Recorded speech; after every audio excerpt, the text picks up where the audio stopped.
Muy buenas noches, profe. En este trabajo número 6, pues vamos a hablar de las medidas cautelares reales. Es decir, vendría siendo más o menos como la parte 2 de las medidas cautelares. Pero, ¿qué son las medidas cautelares reales? Para explicarlo en breves rasgos y a grosso modo, es simplemente medidas que se toman ante los objetos, así como existe el derecho civil de los derechos reales y los derechos personales. La primera parte de las medidas cautelares eran las medidas cautelares personales. Esta segunda parte ya es directamente para los bienes, ¿sí? Y justamente aquí existe un caso que, pues, podríamos ponerlo para dar un buen ejemplo. Supongamos que una persona está realizando una estafa por $100,000 a otra, con la excusa de que tenía una compañía que se dedicaba al sector inmobiliario y le vendió un inmueble.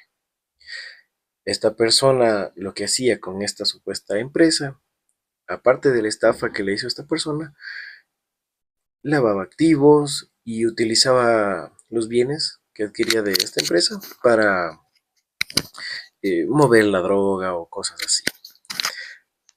Entonces, ahora sí, em, ¿qué puede hacer el juez si es que justo a esta persona se le prende la chispa y dice, ok, demándame por todo lo que quiera? A pesar de que esta persona sí tiene sus bienes, pues los desaparece y los pone a nombre de testaferros y las cuentas las vacía por completo. ¿Qué sucede en esos casos? Si es que no hay sentencia y tampoco hay alguna manera de que se pueda garantizar la cuestión de que puedan dar una especie de indemnización, ya sea de manera pecuniaria o en especie. Bueno, ahí entran las medidas cautelares. Creo que ha quedado un poquito más claro que las medidas cautelares son directamente para que se cumpla el proceso. No son una medida de castigo anticipado, son medidas de prevención, sobre todo estas medidas cautelares reales, que en total son 8 las que se nos plantea. La primera es el secuestro, quiere decir que un bien queda a disposición del juez. Eh, Eso quiere decir que no pueden hacer absolutamente ningún movimiento sin que el juez lo autorice. La segunda es la incautación. La incautación se utiliza más como un recurso para retener también bienes. Sin embargo, volviendo al ejemplo, lo que podría ser incautado sería el vehículo que usaba el señor del primer ejemplo para pues transportar sustancias ilícitas. La tercera es la retención y lo distinto es que simplemente en esta de la retención no se puede no se puede utilizar absolutamente para nada, ningún bien. La siguiente es la prohibición de enajenar, que prohíbe directamente el movimiento de un inmueble, es decir, no se puede enajenar, porque vendría siendo un bien dispuesto para la litis, para el proceso, perdón. La inhabilitación o destrucción, que va en complemento con la retención y con la incautación, es el hecho de que, como dice su nombre, quede inhabilitado cierto bien o destruido cierto producto, ya sea porque ingresa de manera ilícita, porque es un producto ilícito dentro del país, o porque son maquinarias o armas, tal vez, que tienen que estar inhabilitadas totalmente. Por eso aquí hay dos. Podrían decirse que dos, pero que cumplen el mismo fin. La una es para objetos ilegales y la otra es para sustancias o productos ilícitos. Eh, la suspensión provisional de contratación, como bien lo indica, no es que no lo pueden contratar privados, es únicamente con el Estado, siempre y cuando una empresa que quiera realizar una licitación con el Estado esté siendo investigada por algún tipo de actividad perseguida por el derecho penal.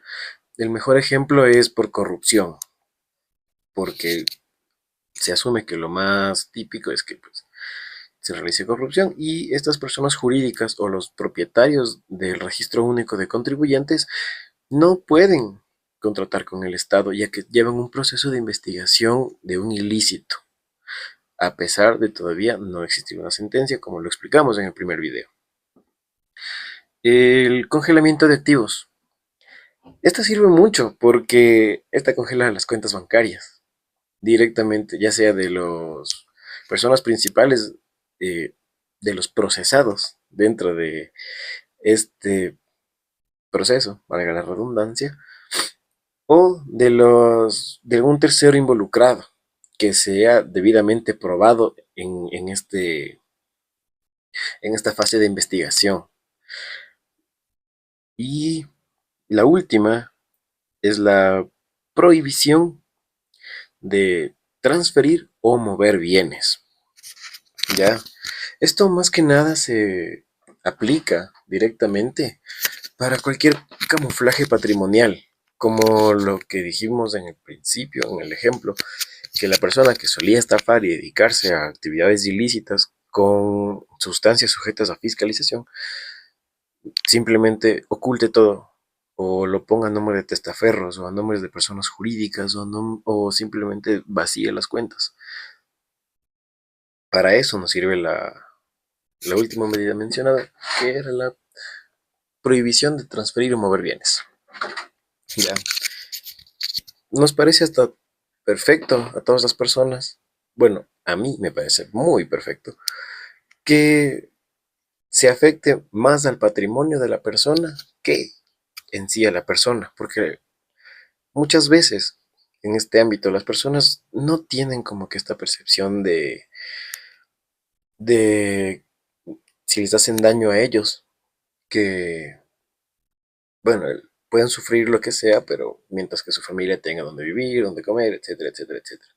Esto afecta a lo que de verdad están persiguiendo a estas personas, porque por lo general son personas muy ambiciosas y con muy pocos escrúpulos, como ya hemos visto.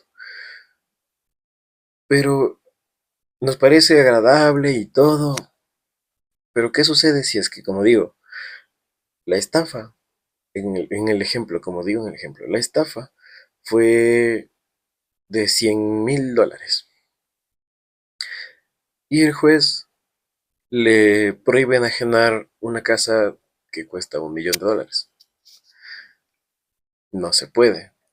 O le congela todas las cuentas bancarias, o o sea, prohíbe que se muevan todos sus bienes y busca la inhabilitación del vehículo.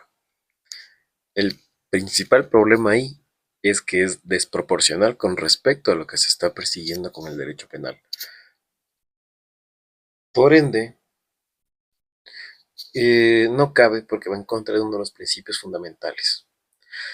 Otro de los principios fundamentales y que es de carácter constitucional, que también se tiene que respetar y no solo es un principio, sino un derecho, es el derecho al debido proceso, que también los jueces deben tener en cuenta para poder aplicar de manera efectiva estas medidas cautelares.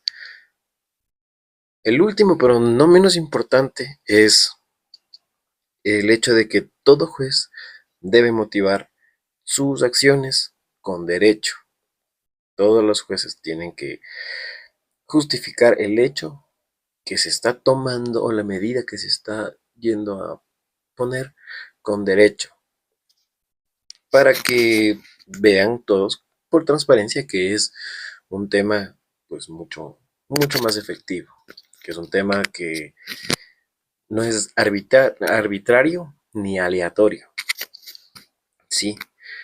¿Qué ventajas tiene esto? Como ya fui mencionando poquito a poco, una de las ventajas, según yo, bajo mi perspectiva, una de las ventajas más grandes de estas medidas cautelares reales es que afectan directamente a algo que sí tienen miedo a perder las personas, que se dedican a realizar cosas ilícitas.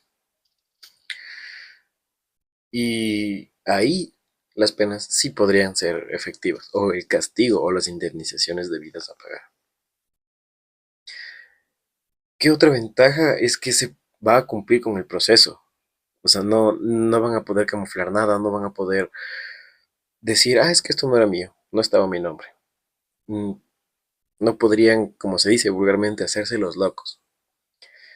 Me gusta mucho también que conlleva los principios.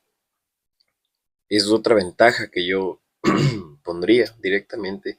Es que lleva con los principios, va totalmente de la mano y ligado a los principios antes mencionados. Bueno, son los principales principios, porque hay bastantes más, pero el video no trata de eso. Ahora sí, todo parece muy lindo, todo muy bonito, todo color de rosa, pero hay que poner los pies en el suelo.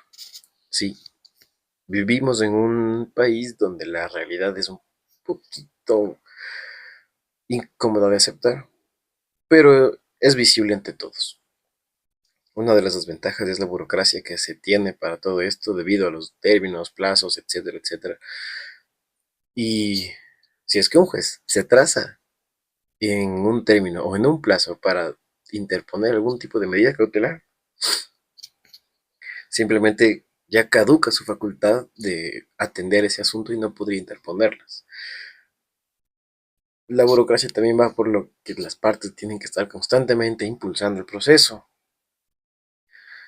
Y digamos que precisamente el país no es un país que se caracterice por casos de no corrupción. Entonces, la corrupción es como el pan de cada día aquí en el Ecuador. Lastimosamente, eh, es parte de esto. Y es una de las desventajas que también tenemos aquí dentro del país. Otra de las desventajas, a mi parecer, es la falta de uno de los principios de proporcionalidad debido a factores exógenos a la causa. Por ejemplo, hubieron algunos casos durante los últimos años, los cuales se hacían públicos. Entonces ya había cierta presión bajo los hombros de los jueces. Incluso estoy casi seguro que hubieron amenazas a muchos jueces, o que no solo fue presión social, fue también algún tipo de presión o miedo por parte del juez, ya sin necesidad de algún tipo de amenaza previa. Entonces, volviendo al ejemplo de señora con estafa con una venta de una casa a señor B a través de su supuesta persona jurídica, que es una inmobiliaria. Le dicen que tienen todo el papeleo, que están en orden, le estafan, le hacen el depósito de $100,000 en efectivo. El señor se va, desaparece un día, 2 días, y esta persona dice me estafó. Y va y le pone la denuncia. En este caso, se ponen las medidas cautelares reales y personales. Por ejemplo, la prohibición de salida del país. Se le pone directamente la prohibición inclusive del movimiento, inclusive la prisión domiciliaria. No solo para que con grillete, como lo que hablamos del el video pasado, no solo para que no tenga esta seguridad de seguir, bueno, ya yo desde, por lo menos en Quito, ya me muevo en el carro, tal, tal, tal, y listo. No, nada de eso.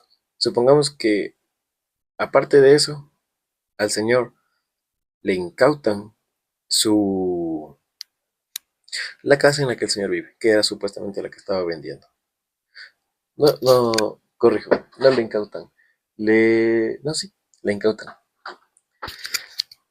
Entonces, ya es, para mí, la toma de esas dos medidas con derechos reales y que van con medidas cautelares reales y medidas cautelares personales, directamente podrían ser las más proporcionales bajo mi criterio.